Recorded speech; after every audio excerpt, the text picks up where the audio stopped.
अस्सलामुअलैकुम। उम्मीद करता हूँ तमाम लोग खैरियत से होंगे। वीकेंड अभी तक तो ठीक ठीक गुजरा है, मतलब कोई बहुत बड़ी खबर, बहुत बड़ी कोई डेवलपमेंट हमारे सामने नहीं आई है। हाँ, ईरानी एक जजीरे पे जो है वो अमरीकी बमबारी हुई है, जिसे ये कहा जा रहा है कि भाई वो जो जजीरा है वो ईरान का अच्छा खासा एक्सपोर्ट ऑयल हब है, ऑयल का एक्सपोर्ट हब है।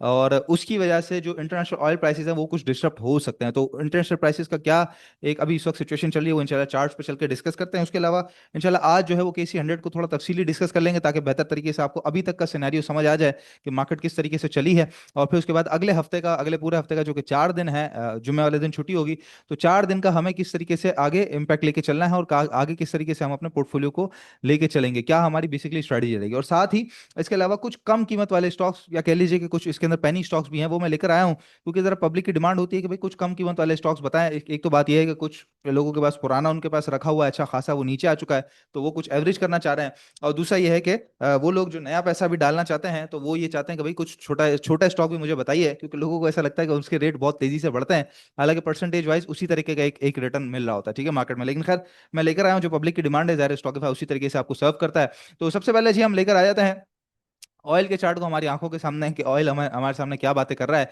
और ऑयल का चार्ट क्या कहता है। बेसिकली वो जो जजीरा है जिसके ऊपर बात आई है कि भाई बमबारी हुई है, तो अगर वो उसकी वजह से ऑयल को कुछ इम्पैक्ट आया, फिलहाल अगर आप देख रहे हैं तो ये बिल्कुल चैनल के टॉप पे बंद हुआ है, यहाँ पे $99, जो कि वीक ऑन वीक बेसिस पे हम देखते हैं यहाँ पे तो $7 से $8 प्लस है। पिछले हफ्ते करीबन 91-92 के करीब ऑयल बंद हुआ था, इस हफ्ते $99 पे बंद हुआ है, ठीक है।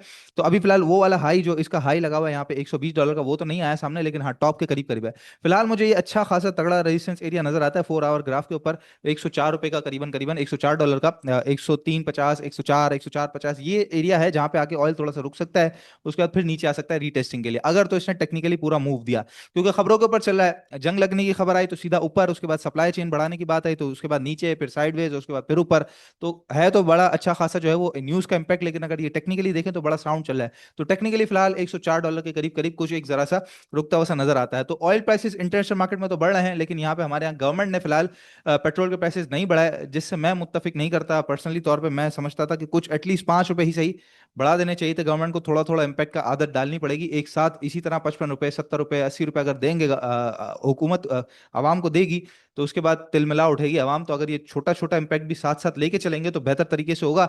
साथ आवाम की बात तो एक साथ बिल्कुल सही रही, लेकिन दूसरी जो सबसे बड़ी चीज है कि जो पिछले 3 साल मेहनत करके जो इकोनॉमिक सिस्टम स्टेबलाइज किया था, वो सिस्टम हमारा रिस्क पे आ जाएगा अगर गवर्नमेंट ने ऑयल प्राइसेस का इम्पैक्ट टाइमली आगे पास ऑन ना किया। तो ये खबर जो है वो फिलहाल मेरे लिए ठीक नहीं है, मैं नहीं समझता इसको ठीक। मैं समझता हूँ कि ऑयल प्राइसेस को इंटरनेशनल ऑयल मार्केट के साथ साथ लिंक करके उसको बढ़ाते रहना चाहिए। बहरहाल जी आगे बढ़ते हैं। और बात ये आई है सामने हमारे के IMF के साथ अप्रूवल चलने की बात आ रही है, जिसमें 1.5 ट्रिलियन का जो गैस सर्कुलर डेट का जो प्लान है वो गवर्नमेंट ने रिटायर करने का बात कर दी है, मतलब कि उसको खत्म किया जाएगा।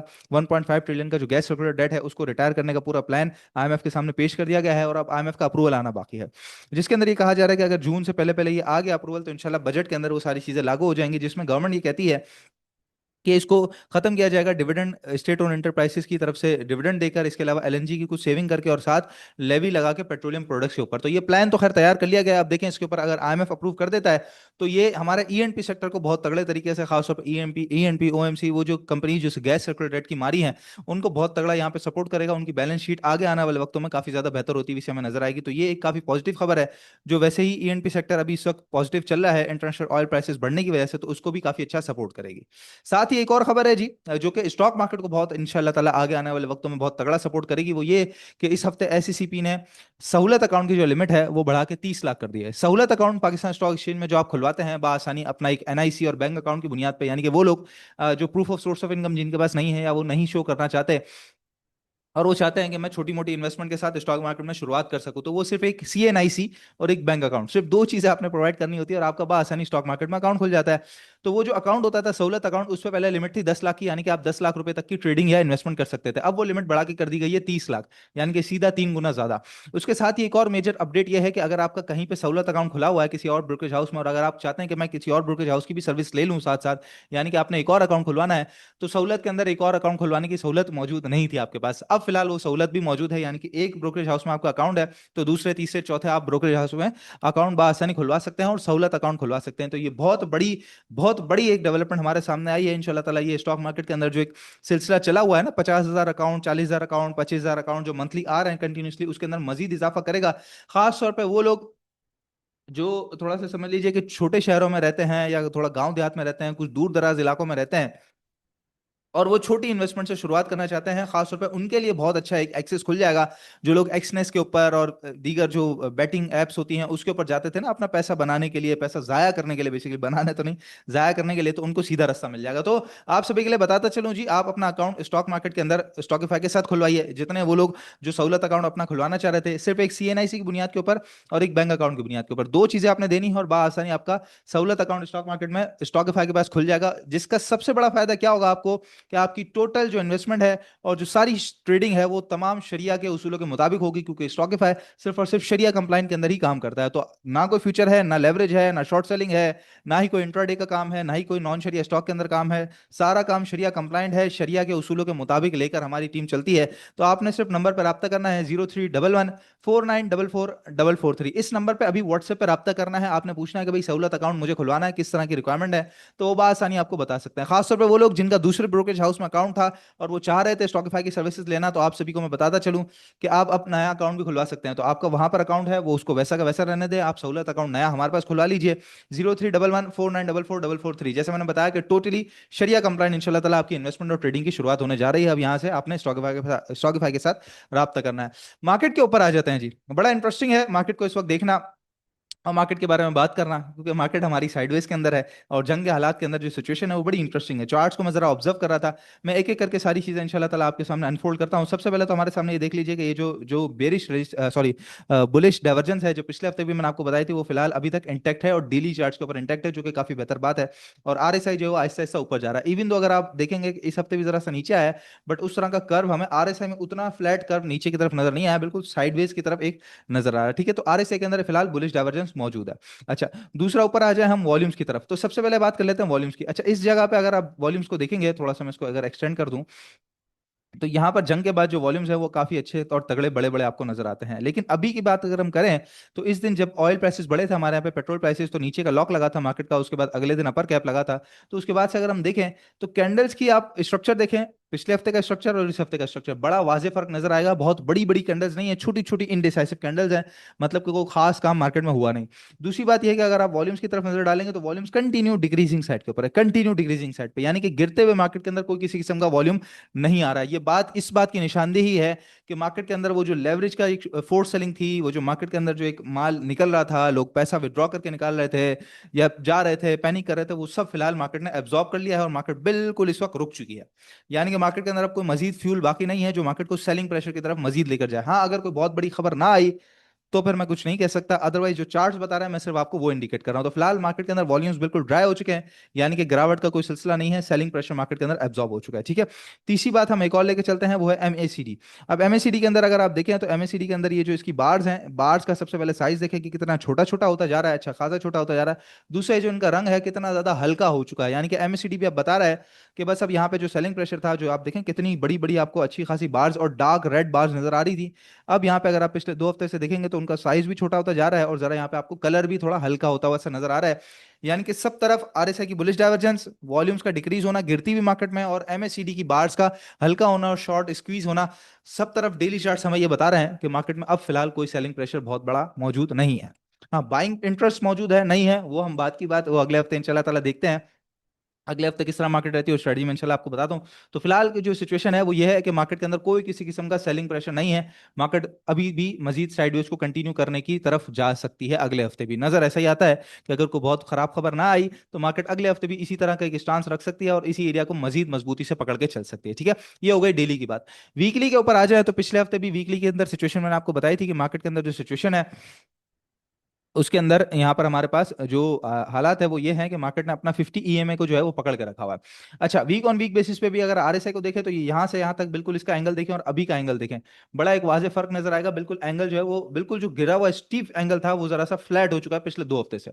अच्छा, पिछले 2 हफ्ते जंग के हफ्ते दोनों के दरमियान मार्केट को हमने ग्रीन साइड पे बंद होता हुआ देखा। हाँ, वीक ऑन वीक बेसिस पे देखेंगे तो इस हफ्ते मार्केट करीबन 3 साढ़े 3 हजार पॉइंट नीचे की तरफ बंद हुई है, लेकिन जहां ओपनिंग हुई थी इंडेक्स की 150 पे, वीक खुला था 150 पे, वहां से इंडेक्स करीबन 3.5 4 हजार पॉइंट ऊपर की तरफ बंद हुआ है। तो वीक ऑन वीक बेसिस पे क्लोजिंग थोड़ी सी नेगेटिव आई है, लेकिन इस वीक की अगर क्लोजिंग देखें तो पॉजिटिव आई है। तो दोनों हफ्ते वीक बेसिस के ऊपर पॉजिटिव साइड पे बंद हुए हैं। साथ ही वॉल्यूम्स आप देख सकते हैं कि ठीक ठीक ही है, मार्केट के अंदर कोई खराबी वाली सूरत नहीं है, और 50 ईएमए को भी मार्केट ने यहाँ पे पकड़ के रखा हुआ है। तो इंडेक्स की जहां तक बात रही, यानी कि टोटल मार्केट की जहां तक बात रही, तो बहुत बड़ा सेलिंग प्रेशर इंडेक्स नहीं दिखा रहा। मार्केट साइडवेज में है, अगला हफ्ता भी साइडवेज इसी तरीके से कंटिन्यू रह सकता है। और मैं ये समझता हूँ, नजर मुझे ऐसा आ रहा है कि जो चार्ट्स मुझे बता रहे हैं, जो मैं इंडिकेशन उसका ले पा रहा हूँ, जो बात मुझसे कर रहा है, मैं जो सुन पा रहा हूँ, समझ पा रहा हूँ, उसमें यह है कि अगर तो कोई खराब खबर ना आई, दोबारा मैं बता दूं, अगर इस वक्त शर्तिया हरी सारी चीजें चल रही है मार्केट में, ठीक है, तो अगर तो कोई बहुत बड़ी खराब खबर ना आई, और खराब खबर कौन सी होती है वो मैं आपको ऑलरेडी बता चुका हूं, तो बहुत बड़ी अगर कोई खराब खबर ना आई, तो मार्केट अगले हफ्ते साइडवेज को तो कंटिन्यू कर सकती है, लेकिन नजर ऐसा आता है कि अगला हफ्ता मार्केट इंशाल्लाह पॉजिटिव साइड पे बंद करेगी अपने आप को।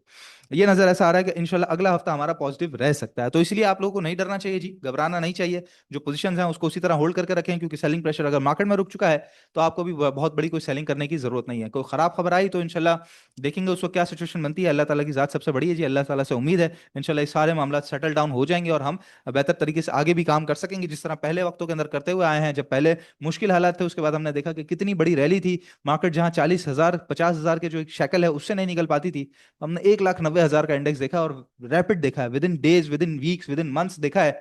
तो ये भी कुछ मंथ्स ही हैं, कुछ डेज ही हैं, जो इतना बड़ा लंबा सफर हम 3 साल से कंटिन्यू ऊपर की तरफ देख रहे हैं, तो 3 महीने अगर साइडवेज देखेंगे या गिरावट देखेंगे तो कोई प्रॉब्लम वाली बात आपके और मेरे लिए नहीं है। अगले हफ्ते की स्ट्रेटजी मैं आपको बताता चलूं जी। अगला हफ्ता जैसे मैंने कहा कि साइडवेज चलेगी मार्केट, और थोड़ा सा पॉजिटिव क्लोजिंग दे सकती है इंशाल्लाह ताला, पॉजिटिव साइड पे इंडेक्स हमारा बंद हो सकता है, ठीक है। तो अगले हफ्ते के लिए जो सेक्टर्स हैं उसी तरीके से, वही फार्मा, वही बैंक्स, वही ऑयल, वही टेक्नोलॉजी, इसी तरह के जो स्टॉक्स हैं जिनका खास तौर पे ऑयल की तरफ से कोई बड़ा इंपैक्ट नहीं आता, या जंग की तरफ से कोई ज्यादा डिस्ट्रप्शन नहीं होती, उनके अंदर पैसा रहेगा तो आपके लिए ज्यादा बेहतर रहेगा। इसके अलावा बाइंग के लिए जो जो स्टॉक्स आपके बहुत ऊपर के लिए हुए हैं, अगर मार्केट इसी तरीके से कल का दिन साइडवेज में कंटिन्यू रखती है, तो अब जरा एवरेज की तरफ अगर आप नहीं गए हैं, जो कि खैर हम तो बता रहे हैं कि आपको जाना चाहिए, अगर नहीं गए हैं तो आप एवरेज की तरफ जा सकते हैं, एवरेज आउट करने की तरफ जा सकते हैं। एवरेज करने में कोई प्रॉब्लम वाली बात नहीं आएगी। अब बात कर लेते हैं जरा कुछ कम पैसों वाले, कम कीमत वाले स्टॉक्स जो बेहतर तरीके से इस वक्त चार्ट के ऊपर नजर आ रहे हैं। अच्छा, स्टॉक्स थे बहुत सारे, तो इसलिए मैं फिलहाल कोई चार्ट डिस्कस नहीं कर रहा। कोशिश करूंगा अगले हफ्ते के अंदर, मेरा प्लान ये है कि इंशाल्लाह मार्केट के साथ साथ आपको 2 सेक्टर्स मजीद कवर करके दे दूं। अभी तक काफी सारे करीबन 6 सेक्टर 7 सेक्टर जो है वो हम कवर कर चुके हैं, तो मजीद 2 सेक्टर अगले हफ्ते मजीद निपटा दूं, ताकि उनके भी बाइंग लेवल्स आपको पता चल जाए और फेवरेट स्टॉक्स आपको पता चल जाए, तो वो जरा सिलसिला इंशाल्लाह ताला उसको कंप्लीट करने की तरफ चलेंगे। और फिलहाल जो है, जैसे मैंने कहा कि छोटे स्टॉक्स कुछ मैंने लिख के रखे हैं, तो इनके भी कुछ कुछ चार्ट्स अगले हफ्ते में शेयर कर दिया करूंगा। एक साथ इनके चार्ट शेयर करना थोड़ा सा मुश्किल काम है फिलहाल, ठीक है। तो इसके अंदर जो बेहतर नजर आ रहा है अभी तक चार्ट्स के ऊपर, वो है के electric, synergy, PIBTL, Fauji food, FFL, telecard, Beco steels, SLGL, Treet battery, symmetry, SSGC, Treet corporation, waves और लोड्स। ये कुछ बेहतर तरीके से नजर आ रहा है। अच्छा, इसके अंदर सिर्फ एक स्टॉक है जिसके ऊपर मुझे थोड़ा सा, कह लीजिए कि हल्का सा डाउट है, वो है ट्रांसपोर्ट सेक्टर से, बल्कि दो है, सॉरी, ट्रांसपोर्ट सेक्टर से एसएलजीएल और पीआईबीटीएल। अब क्योंकि ट्रांसपोर्ट डिस्ट्रप्शन हो जाएगी, तो इनके फिर आगे आने वाले जो जो बुक्स हैं वो किस तरीके से होंगी, आगे अर्निंग्स किस तरीके से होंगी, तो वो थोड़ा सा मामला एक डिस्टर्बिंग हो सकता है। लेकिन ज़ाहिर है, अगर चार्ट्स के ऊपर हम देखेंगे कि बिल्कुल रुके हुए हैं और फ्लैट ज़्यादा नहीं हुए, सॉरी फ्लैट हैं और ज़्यादा गिरे नहीं है, तो उसके अंदर बाइंग की तरफ बिल्कुल जाया जा सकता है। तो खास तौर पे ये वो स्टॉक जिनके पास पुराना ऊपर का रखा हुआ है, फौजी फूड ऊपर का रखा हुआ है, पीआईबीटीएल ऊपर का लिखा लिया हुआ है आपने, आपने सिनर्जी ऊपर का लिया हुआ है, आपने एसएलजीएल ऊपर का लिया हुआ है, आपने सिमेट्री ऊपर का लिया हुआ है, तो खास तौर पे एवरेज करना चाहिए। खास तौर पे आप लोगों को तो एवरेज बिल्कुल करना चाहिए, कोई प्रॉब्लम वाली बात फिलहाल इनके अंदर नजर नहीं आ रही। चार्ट्स इनके बिल्कुल ठीक ठीक हैं, साइडवेज के अंदर है, और यही एक सिलसिला होता है कि गिरावट के बाद जो एक फॉलिंग नाइफ बनी होती है ना, उसके बाद कहीं पाँव लगा देना स्टॉक, तो फिर बाय करना ज्यादा बेहतर होता है कि अब जरा गिरावट का सिलसिला वहां पे बंद हो चुका है और उठान का सिलसिला शुरू हो सकता है, तो एवरेज की तरफ जरूर जाना चाहिए। दूसरे वो लोग जो अभी चाहते थे कि भाई यहाँ पर मार्केट के अंदर कुछ मैं शुरुआत करूं, लेकिन मैं कुछ कम रकम वाले स्टॉक्स लेना चाहता हूं, तो इनके अंदर सारे अच्छे हैं। सिनर्जी अच्छा है, एसएलजीएल मेरा टॉपिक रहेगा, पीआईबीटीएल मेरा टॉपिक रहेगा, फौजी फूड में मैं जाना चाहूंगा, वेव्स में मैं जाना चाहूंगा, ट्रीट कॉर्पोरेशन को मैं खरीदना चाहूंगा। इसके अलावा पाकिस्तान रिफाइनरी भी आप कह सकते हैं, लेकिन पाकिस्तान रिफाइनरी तो बड़ा जबरदस्त चल रहा है, क्योंकि रिफाइनरी सेक्टर इस वक्त लाइमलाइट में है, तो वो तो बड़ा जबरदस्त चल रहा है, तो फिलहाल मैंने उसको एलिमिनेट किया हुआ। तो ये स्टॉक्स हैं जी जिनके अंदर बाइंग की तरफ जाना चाहिए इंशाल्लाह। आगे आने वाले दिनों में इनके भी चार्ट शेयर में कर दूंगा। मजीद 2 सेक्टर जो है वो आपके साथ कोशिश करूंगा, अगर 3 हो गए तो बहुत अच्छी बात है, लेकिन 2 सेक्टर्स का मैं पक्का वादा करता हूं आपसे कि इंशाल्लाह अगले हफ्ते में 2 सेक्टर्स में आपके साथ मजीद डिस्कस डिस्कस कर लूंगा, तो आपको मजीद उनके टेक्निकल लेवल्स पता चल जाएंगे। अगला हफ्ता मार्केट के अंदर बिल्कुल ठंड माहौल है, थोड़ी सी पॉजिटिव क्लोजिंग आ सकती है, मार्केट बेहतर परफॉर्म कर सकती है इंशाल्लाह ताला, अगर कोई खराब खबर ना आई, तो इसलिए होपफुल रहना चाहिए। और खास तौर पे वो लोग जो अभी भी डर रहे हैं, मैं नहीं समझता कि आपको डरने घबराने की जरूरत है, लेकिन फिर भी अगर मार्केट ऊपर की तरफ जाके आपको मौका दे, कोई एक आध दिन भी अगर मार्केट पॉजिटिव साइड पर क्लोजिंग देती है और आपका स्टॉक्स ऊपर की तरफ बंद हो रहा है, तो प्रॉफिट टेकिंग करके निकल सकते हैं आप। जो स्टॉक्स आपने नीचे खरीदे हुए, सिस्टम्स नीचे खरीदा हुआ है, एंग्रो एच नीचे खरीदा हुआ है, टेक कंपनी नीचे खरीदा हुआ है, मैपल लीफ नीचे खरीदा हुआ है, सर्ट पाकिस्तान नीचे, जो जो भी स्टॉक्स, ऑयल इवन आपने नीचे खरीदा हुआ है और आपको लग रहा है कि नहीं यार मार्केट में मजा नहीं है, तो आप प्रॉफिट टेकिंग करके बिल्कुल निकल जाए। आपकी स्ट्रेटजी सबसे बेस्ट रहेगी इस वक्त। इस वक्त होल्डिंग वाली स्ट्रेटजी सबसे बेस्ट है, बाइंग और डिप वाली स्ट्रेटजी सबसे बेस्ट है। किसी ने प्रॉफिट टेकिंग करके निकलना है, अगर उसको प्रॉफिट टेकिंग हो रही है, तो हर तरह की स्ट्रेटजी इस वक्त मार्केट के अंदर बेस्ट है, क्योंकि मार्केट बिल्कुल साइडवेज में है और साइडवेज के अंदर अच्छा काम बेहतर तरीके से हो सकता है। बस ये है कि डे टू डे एक्टिविटी थोड़ी स्लो होती है, by two day cell tomorrow ज्यादा नहीं हो सकता, इंट्राडे एक्टिविटी बड़ी शॉर्ट होती है, तो वो नहीं कह सकते आप।